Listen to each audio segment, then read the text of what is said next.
Ներքին գործերի նախարարի տեղակալ Արմեն Ղազարյանը հոկտեմբերի 7-ին ընդունել է Հայաստանում Ֆրանսիայի դեսպանատան ներկայացուցիչներին։ Արմեն Ղազարյանն իր խոսքում կարևորելով հայ-ֆրանսիական ակտիվ գործընկերությունը հույս է հայտնել, որ ներքին գործերի նախարարության եւ ենթակա մարմինների, մասնավորապես փրկարար ծառայության հետ համատեղ նախաձեռնությունները հաջողությամբ կյանքի կկոչվեն։ Դեսպանատան առաջին խորհրդական Ժուլի Ֆորը ընդգծել է, որ Ֆրանսիան հետաքրքրված է փրկարար ծառայությունում կամավորական ջոկատների ստեղծման նախագծի իրականացմամբ, ինչը թույլ կտա զարգացնել ճգնաժամային իրավիճակներում արագ արձագանքման կարողությունները, իրականացնել ռիսկերի ու կարիքների գնահատում եւ կատարելագործել քաղաքացիական պաշտպանության ոլորտը։ Արմեն Ղազարյանը կարևորելով ֆրանսիական կողմի նախաձեռնությունը նշել է, որ ներքին գործերի նախարարության համար առաջնահերթություն է, որ նախագծում ներառված լինեն այս ոլորտում թվային գործիքակազմերի ներդրումը։ Նրա խոսքով անհրաժեշտ է հստակեցնել նաեւ կամավորների ներգրավելու, վերապատրաստելու, մոտիվացնելու եւ կամավորական փրկարարական ցանցը գործարկելու մեխանիզմները։ Նախագիծն իրագործելու համատեքստում կարևորվել է եվրոպական գործընկերների եւ ավստրիական Կարմիր խաչի հետ ակտիվ համագործակցությունը։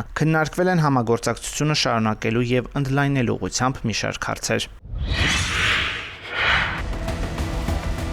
Քրեական ոստիկանության ծանր հանցագործությունների դեմ պայքարի վարչության քրեական միջավայրի հակազդման բաժնում ստացվել էր օպերատիվ տեղեկություն, որ 32-ամյա մի տղամարդ եւ իր ընկերները Երևանի տարածքում շրջում են մի քանի մեքենայով, նաեւ ապօրինի պահում ու կրում են հրազեն, սառը զենք եւ թմրամիջոց։ Տեղեկությունն իրացվեց հոկտեմբերի 3-ին քրեական ոստիկանության Երևան քաղաքի վարչության ծառայողների հետ։ Ժամը 18-ին Գարեգին Նժդեի եւ Մայիսի 9-ի փողոցների խաչմերուկում հայտնաբերվեցին 32-ամյա տղամարդն ու նրա ընկերները իրենց առաջ 4 ավտոմեքենաներով։ Մի քանիսը փորձեցին դիմել փախուստի, ինչը կանխվեց։ 10 անց ձերբակալվեց եւ Mercedes, BMW ու 2 Porsche մակնիշի ավտոմեքենաներով հանդերձ տեղափոխվեց քրեական ոստիկանության գլխավոր վարչություն։ Ձերբակալվածներից մեկի 36-ամյա տղամարդու խուզարկությամբ հայտնաբերվեց 7 փամփուշտով լիցքավորված մարտական ատրճանակ, մեկ այլ 36-ամյա տղամարդու մոտ կար գաղտնի փականով դանակ, նման մի դանակ եւ կոկաինով 2 փաթեթ էլ հայտնաբերվեց 41-ամյա տղամարդու խուզարկությամբ։ Ավտոմեքենաները տեղափոխվեցին պահպանվող հատուկ տարածք ու կնիքվեցին։ Շենգավիթ վարչական շրջանի քննչական բաժնում նախաձեռնվել է քրեական վարույթ։ 41-ամյա տղամարդու նկատմամբ խափանման միջոց է ընտրվել կալանքը։ Նա տեղափոխվել է քրեակատարողական հիմնարկ։ Հանգամանքները նախաքննությամբ պարզվում են։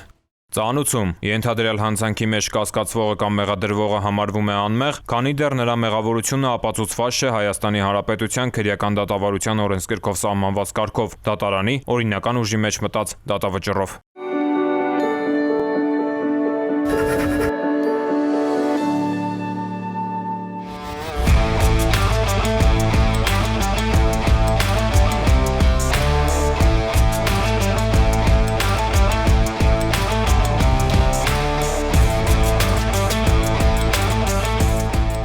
Երբ քաղաքը դեռ քնած է, իսկ փողոցները կիսադատարկ, պարեկներն անցնում են հերթափոխի։ Նրանք առաջիններից են, որ դուրս են գալիս փողոց հսկելու նոր արթնացող կյանքն ու ապահովելու անվտանգ միջավայր։ Պարեկային ծառայության լոռու գումարտակի ավագ պարեկ Հեղինե Լոռյանը նույնպես ապրում է նմանօրինակ առօրյայով։ Նա պարեկային ծառայություն է ընդունվել հանցավորության դեմ պայքարի ոգեշնչումով։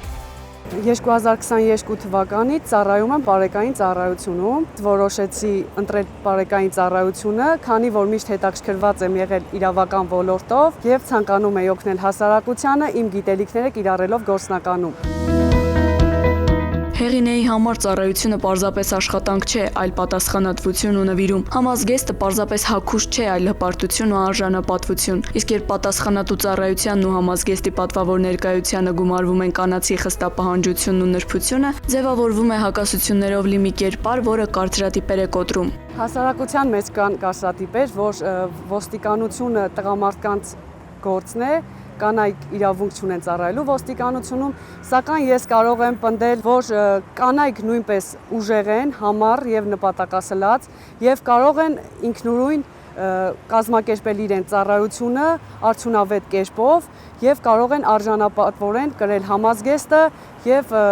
մատուցել ծառայություն Հայաստանի Հանրապետությանը եւ ժողովրդին։ Հերթափոխի ավարտով, սակայն Հեղինեի օրը չի վերջանում։ Նրա կյանքում կա կարգապահության երկու տեսակ՝ ծառայողական ու մարզական։ Երկուսն էլ պահանջում են սառնասրտություն, կայունություն ու արագ որոշումներ։ Նա ծառայողական համազգեստը փոխում է մարզականի եւ մտնում մարզադահլիճ։ Գորգին մոտենալիս փոխվում են խաղի կանոնները, բայց ոչ սկզբունքները։ Պարեկային ծառայողը տատամիի վրա դառնում է մարզիկ, կենտրոնացած լուռ ու ազդեցիկ։ Այստեղ եւս շարժումները հստակ են, կշռադատված եւ ուժեղ, ինչպես ծառայության մեջ։ Մանկուց զբաղվել եմ տարբեր սպորտաձևերով, ներկայումս զբաղվում եմ քրոսֆիթով, վազքով եւ կարատե մարզաձևով։ Կարատեով հենց սկսել եմ զբաղվել 15 տարեկանում։ Այդ տարիքում ինձ մոտ եղավ այնպիսի փուլ, որ ես սկսեցի ծանոթանալ գոջուրյու կարատեի մշակույթին եւ փիլիսոփայությանը, որը ինձ տվեց մեծ կամքի ուժ։ Սպորտս նույնպես դեր է խաղացել, որ ես անցնեմ ծառայության ոստիկանության շարքերում։ Հեղինեն վստահեցնում է, սպորտը ծառայության մեջ շատ է օգնում։ Մարզումները ոչ միայն ֆիզիկապես են ամրապնդում, այլև հոգեբանորեն։ Սովորում ես վերահսկել հույզերդ, գնահատել վտանգը, ճիշտ պահին արագ կողմնորոշվել։ Հենց այդ պատճառով էլ Հեղինեն շարունակում է մարզվել, շարունակում է զարգանալ ու ուժեղանալ ոչ միայն որպես պարեկ, այլ նաև որպես անհատ։ 2024 թվականին դարձել եմ Հայաստանի չեմպիոն, Վրաստանի մրցումներում եմ հաղթել, ձեռք բերել առաջին եւ երկրորդ տեղի մեդալներ եւ Դոնի Ռոստովում կայացած մրցաշարին եմ մասնակցել միջազգային, որում ձեռք եմ բերել 4 մեդալ, որից 2-ը ոսկե եւ 2-ը արծաթե։ Հեղինե Լորյանի օրինակը լավագույն պատասխանն է այն հարցին, թե արդյոք հնարավոր է համադրել ուժը, կանացիությունն ու կարգապահությունը։ Պատասխանը պարզ է, ոչ միայն հնարավոր է, այլև անհրաժեշտ։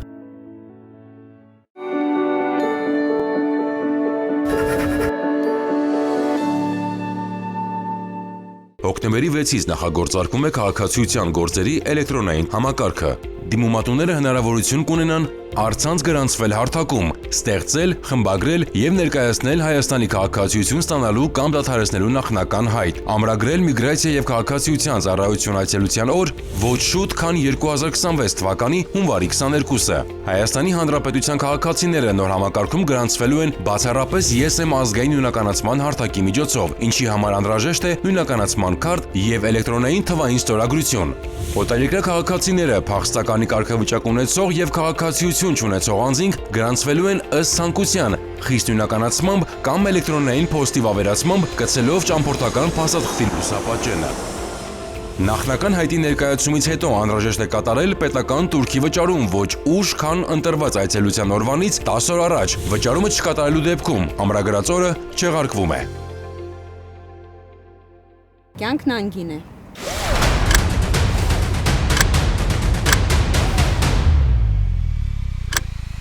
Ամրագոտին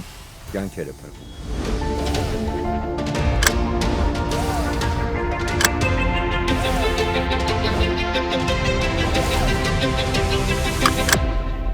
Ամրագոտին կյանքեր է փրկում։ Ամրակապրիր։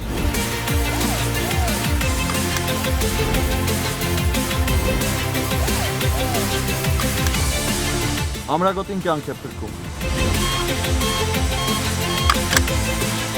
Ամրագոտին կյանք է փրկում։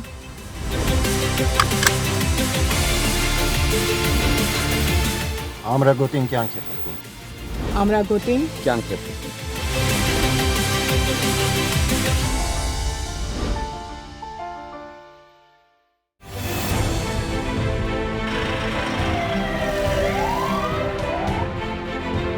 Վարորդները պարտավոր են կապույտ գույնի առկայծող փարոսիկ եւ ձայնային ազդանշան միացրած շտապօգնության մեքենաների մոտենալու դեպքում զիջել ճանապարհը նրանց անխոճոդոտ անցումն ապահովելու նպատակով։